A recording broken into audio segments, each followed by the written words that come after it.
This is Scott Spears, and election 2012 is now in the books. Today we're going to recap that and talk with one of my all-time favorite actors, a man who has won more Emmy Awards than any other male in the history of the Emmys. You can currently catch him back on Broadway in the great play Grace. He is the amazing Ed Asner. Ed, how are you? I'm fine, Scott. How are you? Doing pretty well. It's always a pleasure to talk with you. You're in New York, and it's been a rough few days there. How you holding up? Well, I froze my ass the other night. It was a bitter, cold, it was November 7th, the day after election. And it was bitter here. But now it's clear and in the 40s and dry and quite nice. Do you think you could ever become an East Coaster again? No. No. Unless unbelievable riches await me, then I'll think about it. Well, what's it like being in Grace again? I just want to touch on that. I hear it's doing well and getting great reviews. What's it like?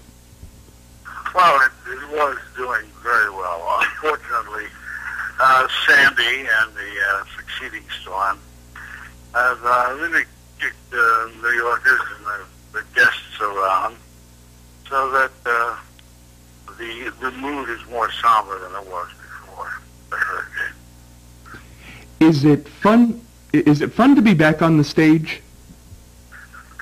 Oh, sure.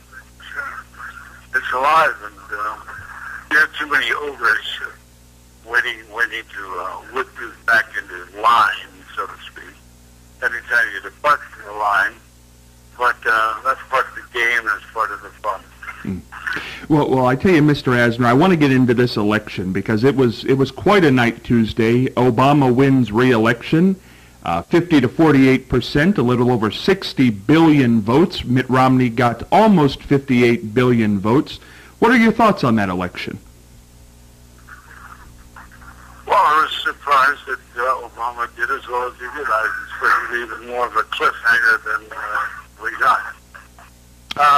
Now that he won it, I would like to see him reverse all the disappointment I've had in his first term of not being aggressive enough, not being democratic enough, not being a greater believer in civil liberties and civil rights than he is. Do you think now that he doesn't have to run for re-election, he doesn't have to worry about getting re-elected, that could happen? I suppose so. But I've heard that argument made so many times. The argument of we got to get him because of the Supreme Court, this, that, the lesser of two evils. And we keep swallowing that bitter pill, the lesser of two evils. You know, Mr. Asner, I know you toured the country and maybe still will with a great play on Franklin Roosevelt. Who is your favorite president of all time? Who did the best job? Well, Roosevelt's the only one I knew, and I liked him enormously. And all of us have failed by comparison. I guess they all should have had polio so they could have known adversity before they took the office. But he taught us, and he made many enemies, and many good people left his ranks.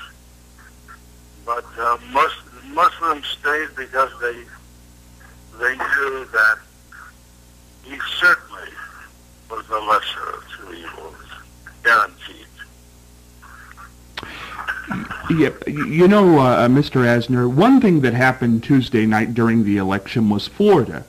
The Obama camp, I don't know that they had written it off, but certainly Mitt Romney felt confident in Florida. He ends up losing Florida.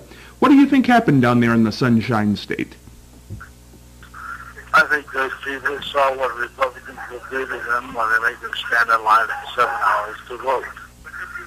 And the fact that the governor wouldn't do anything to alleviate terrible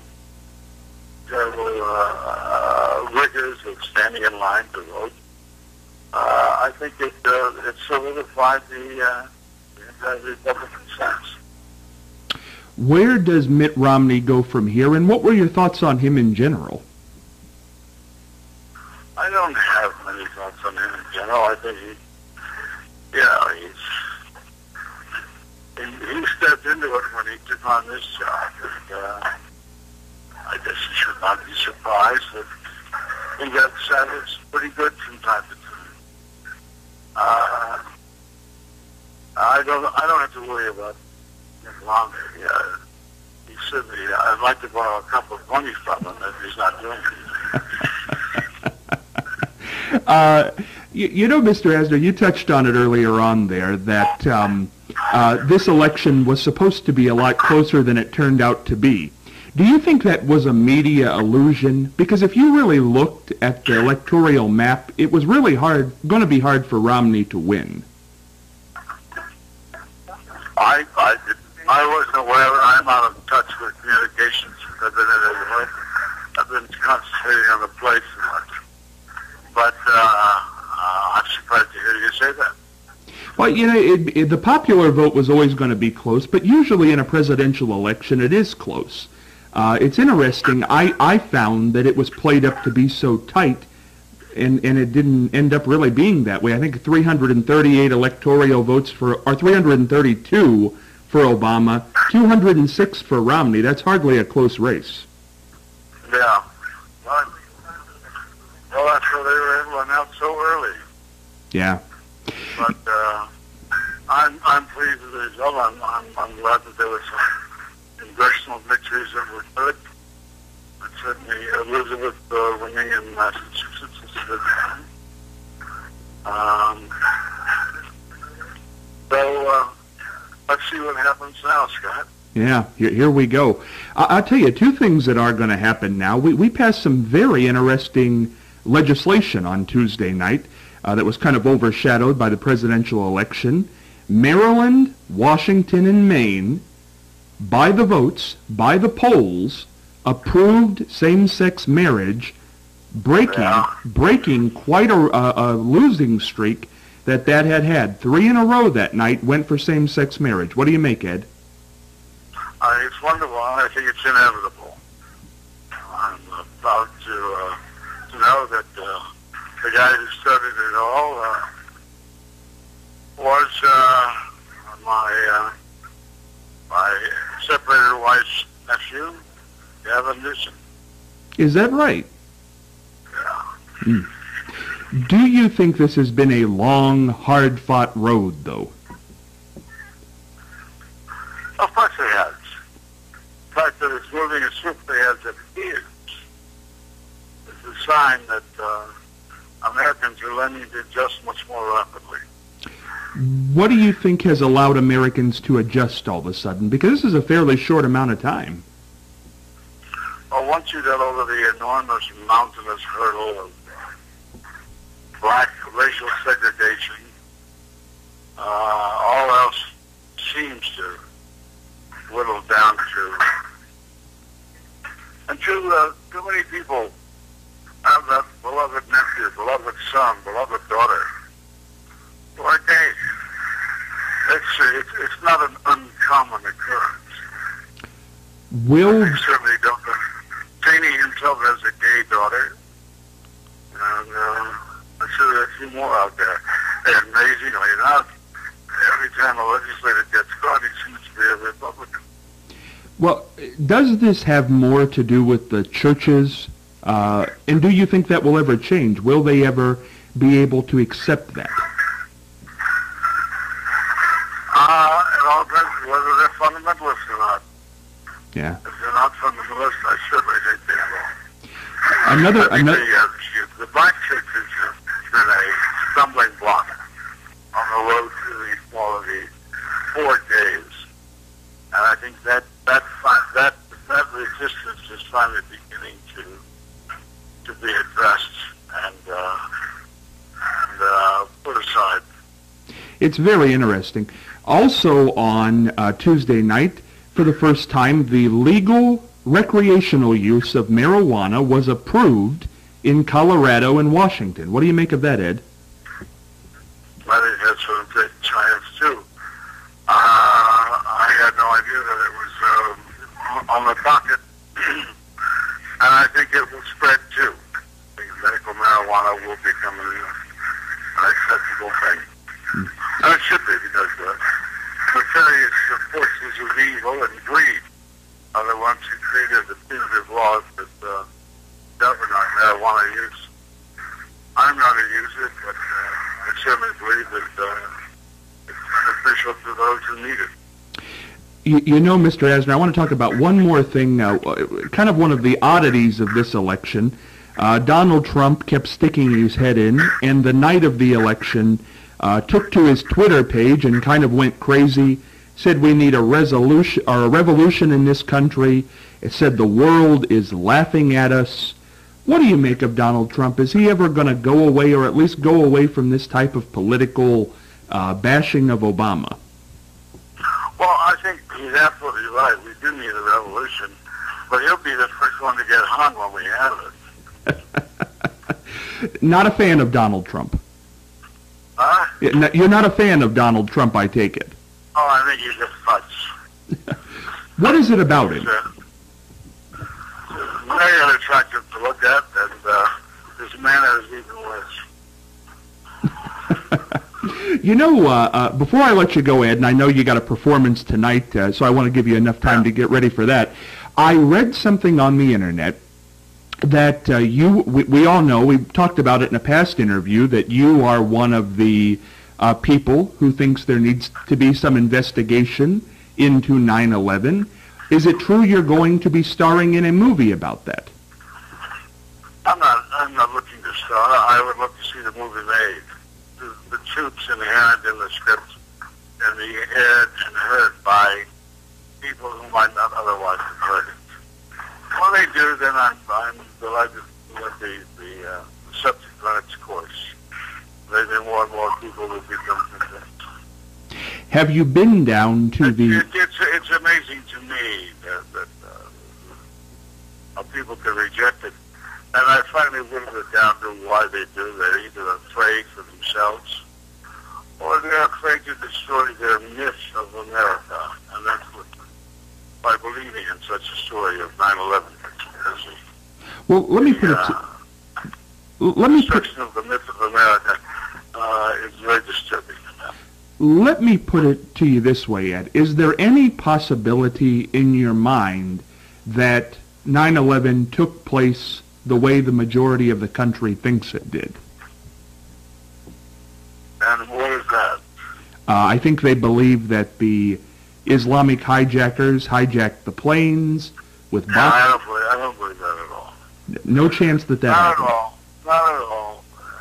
I mean, the miracle is the one wallet with Muslim identification as one of the so-called hijackers was found at the 9/11 site. Amazing. Everything else destroyed except that wallet. And the same thing happened in Pennsylvania here at so-called destruction site. This wallet was found identifying one of the hijackers. It's such crap. Yeah, well, if you could talk to somebody one-on-one, and I know we're on limited time here, but is there one fundamental fact in all the research you've done that absolutely would convince a rational person that it couldn't have happened that way, beside what you just said about the wallets? All right. I made a short film called Good Men Dealing with 9/11. And then we discussed the fact that Building 7 came down. The owner of the building, of all those buildings, Epstein, I think, I can't remember his name. He said, it looks like, we'll have to pull it. Pull it as a demolition term. So, here you see Building 7 coming down. It wasn't struck by a plane. It was damaged partially by, debris from the other fires, which were occurring 100 yards away. So this building comes down in like 7 seconds. The speed of gravity. What made that building come down? Well, if the builder was correct, or the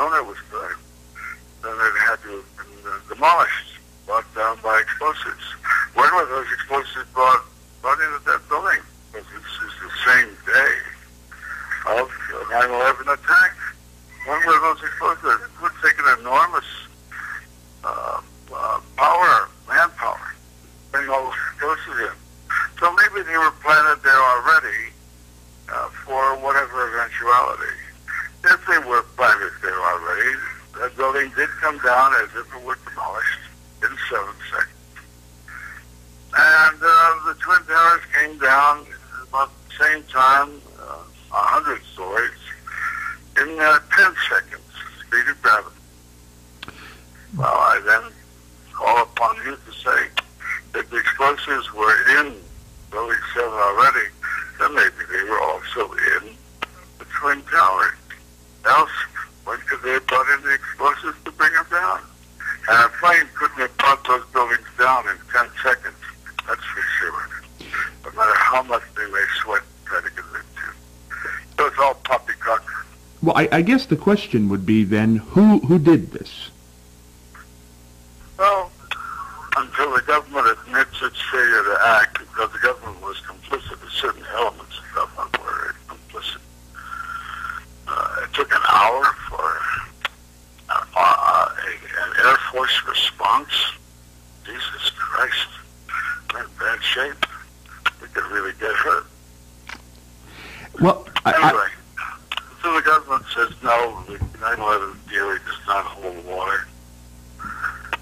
In terms of Arab terrorists, until that day happens, I think we can forget about who to blame. Well, I tell you, Ed, the conversation with you is always fascinating, and I'll say this, whether people listen to this and agree with you or disagree with you, they have to admire the stances you've taken over the years, because it's a brave thing to do, and certainly in your field it's a brave thing to do. I applaud you for it, but I think the reason you've survived is because you're a heck of an actor, and people can see that in New York just about every night with matinees in the play Grace. Ed, I love you. Come back anytime. Thanks a million, Scott. Thanks, Ed. Take care of yourself. Bye-bye. Bye. The wonderful Ed Asner.